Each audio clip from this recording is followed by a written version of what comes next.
Hi friends, Siva YouTube சேனலுக்கு உங்களை அன்புடன் வரவேற்கின்றேன். 6ஆம் வகுப்பு தமிழ் இயல் 9 இன்னுயிர் காப்போம். ஆடியோ வடிவிலான வினாவிடைகள். கவிதை பேழை ஆசிய ஜோதி. தலை சிறந்த பண்பு எது? இரக்கம். மனிதரிடம் மட்டுமன்று மற்ற எல்லா உயிர்களிடத்தும் எவை கொள்ள வேண்டும்? இரக்கம் கொள்ள வேண்டும். பிற உயிர்களை எவ்வாறு எண்ணி காக்க வேண்டும்? தம் உயிர் போல எண்ணி காக்க வேண்டும். உலக உயிர்கள் எல்லாம் துன்பமின்றி இன்புற்று வாழ வேண்டும் என்று விரும்பியவர் யார்? புத்தர். அரச வாழ்வை துறந்து நள்ளிரவில் அரண்மனையை விட்டு வந்தவர் யார்? புத்தர் பிரான். எந்த மன்னனின் யாகத்திற்காக ஆடுகள் கொண்டு செல்லப்பட்டது? பிம்பிசார மன்னனின் யாகத்திற்காக. புத்தர் தம் தோளில் எவற்றை சுமந்தார்? அடிப்பட்ட ஆட்டுக்குட்டியை. மன்னனுக்கு அறிவுரை கூறியவர் யார்? புத்தர். புத்தரை கண்டு அஞ்சி நடுங்கியவர்கள் யார்? யாகசாலையில் நின்றவர்கள். மன்னனால் முடியாத செயலாக புத்தர் எவற்றை கூறினார்? இறந்த உடலுக்கு உயிர் கொடுப்பது. எவை கூட தன் உயிரை காத்து கொள்கின்றது? எறும்பும் கூட. எல்லா உயிர்கள் மீதும் இரக்கம் கொள்பவரே எந்த வாழ்வு வாழ்வர்? நேர்மையான வாழ்வு வாழ்பவர். எல்லா உயிர்கள் மீதும் இரக்கம் கொள்பவரே நேர்மையான வாழ்வை வாழ்பவர்கள். இந்த பொருளை அறியாதவர் பிற உயிர்களை வருந்தி தாமும் துன்புறுவர். எந்த பொருளை? மறைபொருளை. ஆடு தன் குட்டி வருந்திடும் வகையில் எல்லா மக்களுக்கும் எவற்றை தருகிறது? பாலை. புத்தர் எந்த எண்ணங்களை நீக்குமாறு சொன்னார்? இந்த பூமியை மகிழ்ச்சியற்றதாக மாற்றிவிடும் எண்ணத்தை. ஆசிய ஜோதியை இயற்றியவர் யார்? கவிமணி தேசிக விநாயகனார். சொல்லும் பொருளும். அஞ்சினர் பயந்தனர். கருணை இரக்கம். வீழும் விழும். ஆகாது முடியாது. நீள் நிலம் பரந்த உலகம். முற்றும் முழுவதும். மாறி மலை. கும்பி வயிறு. பூதலம் பூமி. பார் உலகம். 20ஆம் நூற்றாண்டில் வாழ்ந்த கவிஞர்களுள் ஒருவர் யார்? தேசிக விநாயகனார். எத்தனை ஆண்டுகள் பள்ளி ஆசிரியராக பணியாற்றினார் தேசிக விநாயகனார்? 36 ஆண்டுகள். தேசிய விநாயகருக்கு என்ன பட்டம் கொடுத்தனர்? கவிமணி. ஆசிய ஜோதி எந்த ஆங்கில நூலை தழுவி எழுதப்பட்டது? Light of Asia. Light of Asia நூலை ஆங்கிலத்தில் எழுதியவர் யார்? Edwin Arnold. ஆசிய ஜோதி யாருடைய வரலாற்றை கூறுகின்றது? புத்தருடைய வரலாற்றை. சரியான விடையை தேர்ந்தெடுத்து எழுதுக. புத்தரின் வரலாற்றை கூறும் நூல் ஆசிய ஜோதி. நேர்மையான வாழ்வை ஆள்பவர். எல்லா உயிர்களிடத்தும் இரக்கம் கொண்டவர். ஒருவர் செய்யக்கூடாதது தீவினை. எளிதாகும். எளிது கூட்டல் ஆகும். பாலை எல்லாம். பாலை கூட்டல் எல்லாம். இனிமை கூட்டல் உயிர். இன்னுயிர். மலை கூட்டல் எல்லாம். மலையெல்லாம். உரைநடை உலகம். மனிதநேயம். இல்லாதவருக்கு கொடுத்து மகிழ்வதே ஈகை.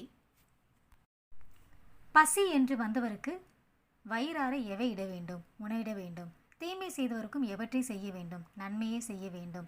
ஆதரவு இல்லாதவர்களை எவற்றோடு அரவணைக்க வேண்டும்? அன்புடன் அரவணைக்க வேண்டும். பிறர் துன்பத்தை தமது துன்பமாக நினைத்து வருந்தும் பண்பினை கொள்ள வேண்டும்.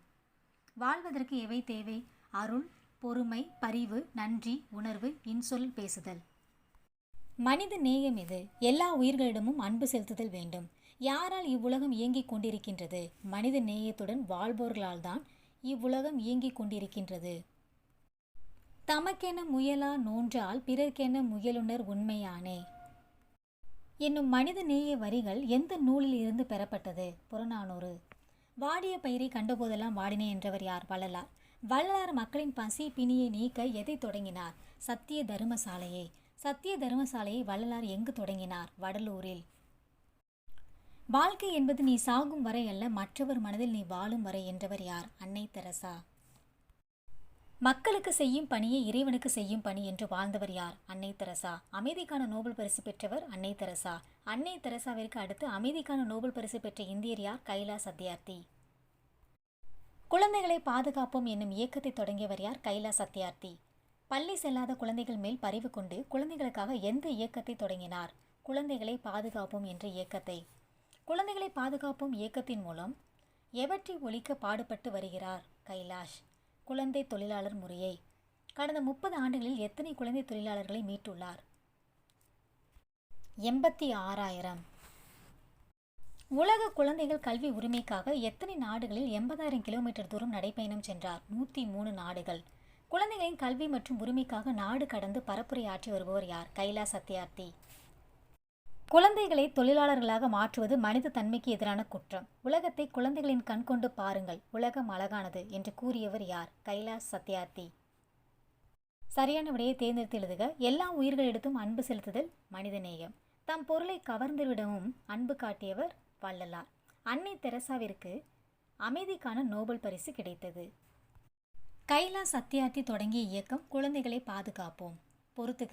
வள்ளலார் பசிப்பினி போக்கியவர். கைலாஷ் சத்யார்த்தி குழந்தைகள் உரிமைக்கு பாடுபட்டவர். அன்னை தெரசா நோயாளிகளிடம் அன்பு காட்டியவர். விரிவானம் முடிவில் ஒரு தொடக்கம். பொன்னையும் பொருளையும் வாரி வழங்குவது மட்டும் எவை அன்று? வள்ளல் தன்மை அன்று.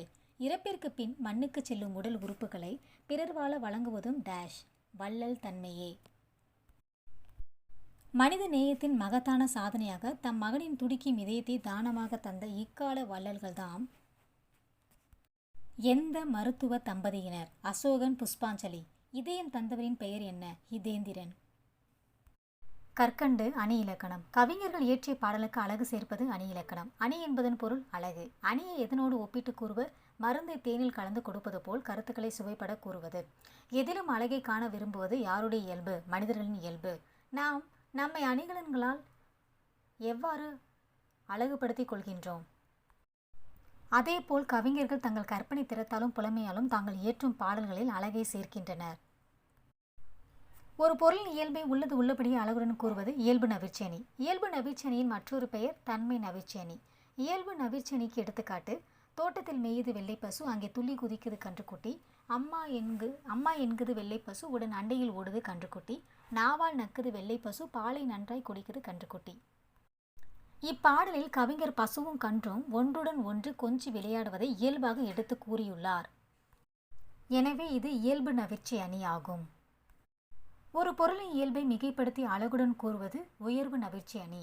உயர்வு நவிர்ச்சி அணிக்கு எடுத்துக்காட்டு: குளிர் நீரில் குளித்தால் கூதல் அடைக்குமென்று, வெந்நீரில் குளித்தால் மேலே கருக்குமென்று, ஆகாச கங்கை அனல் உரைக்குமென்று, பாதாள கங்கையை பாடி அழைத்தார் உன் தாத்தா.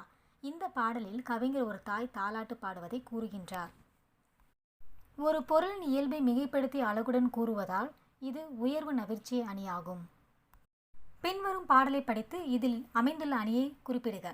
6 சக்கர 100 வண்டி, அழகான ரயில் வண்டி, மாடு கன்று இல்லாமத்தான் மாயமாக தான் ஓடுது, உப்பு பாரம் ஏத்தும் வண்டி, உப்பிலி பாளையம் போகும் வண்டி. இயல்பு நவிர்ச்சி அணி. ஏனெனில் ஒரு பொருள் இயல்பை உள்ளது உள்ளபடியே அழகுடன் கூறுவதால் இது இயல்பு நவிர்ச்சி அணியாகும். கலைச்சொல் அறிவோம். மனித நேயம் ஹியூமனிட்டி, கருணை மர்சி, நோபல் பரிசு நோபல் பிரைஸ், சரக்குந்து லாரி, உறுப்பு மாற்று அறுவை சிகிச்சை டிரான்ஸ்பிளான்டேஷன். இந்த ஆடியோ வடிவிலான வினாவிடைகள் உங்களுக்கு மிகவும் பயனுள்ளதாக இருக்கும் என்று நம்புகின்றேன். அடுத்த வீடியோவில் வேறு டாபிக் பற்றி பார்ப்போம். இந்த வீடியோ உங்களுக்கு பிடிச்சிருந்துச்சுன்னா உங்கள் ஃப்ரெண்ட்ஸ்க்கு ஷேர் பண்ணுங்கள், லைக் பண்ணுங்கள், கமெண்ட் பண்ணுங்கள், சப்ஸ்கிரைப் பண்ணுங்கள். தேங்க்யூ.